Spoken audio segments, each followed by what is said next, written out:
Bismillahirrahmanirrahim. Assalamualaikum warahmatullahi wabarakatuh. Alhamdulillah wassalatu wassalamu ala rasulillah wa ala alihi wa sahbihi wa man wala, amma ba'du. Kaum muslimin yang dirahmati Allah subhanahu wa ta'ala, kita lanjutkan lagi pembahasan kitab Riyadhus Shalihin.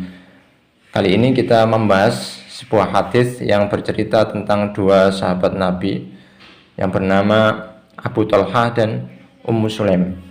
Abu Talha dan Ummu Sulaim ini adalah pasangan suami istri. Nah, ceritanya di sini anaknya Abu Talha dan Ummu Sulaim itu sedang sakit yang lumayan parah.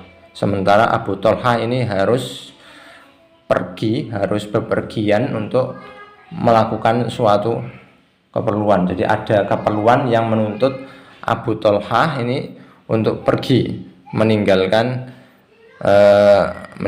keluarganya, meninggalkan anaknya yang sedang sakit. Singkat cerita, ketika Abu Talha ini sedang tidak di rumah, ternyata anaknya tadi itu meninggal. Anaknya Abu Talha ini tadi meninggal, anak yang masih bayi tadi itu. Nah, Ummu Sulaim sebagai istrinya Abu Talha ini berpesan kepada orang-orang, jangan ada nanti yang memberitahu Abu Talha tentang kematian anaknya, biar istrinya sendiri yaitu Ummu Sulaim ini yang nanti akan memberitahu Abu Talha tentang kabar tersebut. Dan ini pesannya Ummu Sulaim, pesannya sang istri kepada keluarganya, jangan sampai nanti ada yang memberitahu Abu Talha, biar istrinya sendiri yang memberitahu. Nah, ketika Abu Talha ini pulang, betul tidak ada yang memberitahu Abu Talha tentang kematian si anak. Abu Talha ini kemudian bertanya kepada Ummu Sulaim, bagaimana kondisi anakku? Dijawab Ummu Sulaim, huwa askanu makana, dia lebih tenang daripada sebelumnya. Sebelumnya dia sakit parah, sekarang dia kondisinya sudah jauh lebih baik. Nah, itu jawabannya Ummu Sulaim. Nah, Ummu Sulaim kemudian menghidangkan makan malam, kemudian Ummu Sulaim berdandan dengan dandanan yang paling cantik. Kemudian Abu Talha ini tadi menggauli istrinya, menggauli Ummu Sulaim.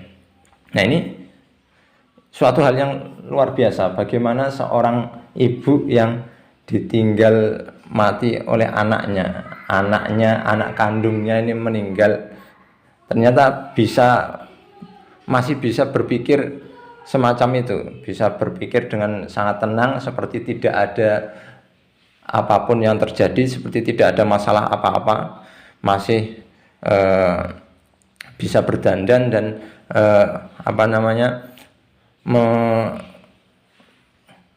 mempersilahkan suaminya untuk menggaulinya. Ini suatu hal yang luar biasa, seolah-olah tidak terjadi apa-apa. Nah, ini menunjukkan kesabarannya Ummu Sulaim.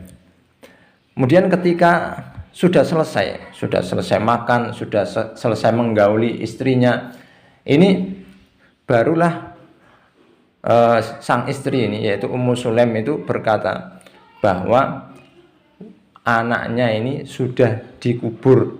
Anaknya tadi meninggal dan sudah dikubur.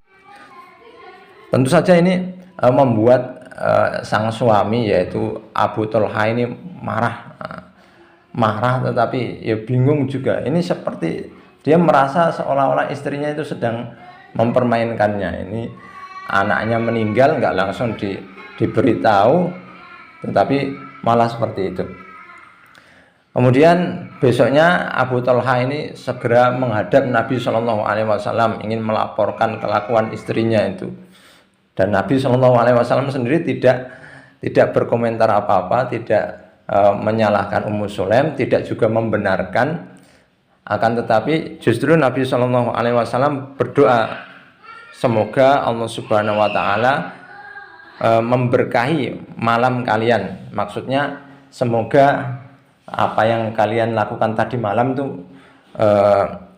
diberkahi Allah Subhanahu wa taala. Dan betul setelah malam itu Ummu Sulaim ini hamil, dan ada yang mengatakan anaknya Ummu Sulaim ini diberi nama Abdullah, dan dari Abdullah ini lahir 9 orang yang seluruhnya adalah ahli Quran. Nah, ini jadi cucunya Ummu Sulaim dari Abdullah, dari anak yang terlahir akibat hubungan malam tersebut, itu semuanya menjadi ahli Quran. Nah, di sini kita melihat bagaimana sabarnya Ummu Sulaim. Padahal Ummu Sulaim itu adalah seorang wanita, seorang ibu, tetapi bisa begitu sabarnya dia menghadapi cobaan ketika anaknya meninggal, sehingga dia bersikap seperti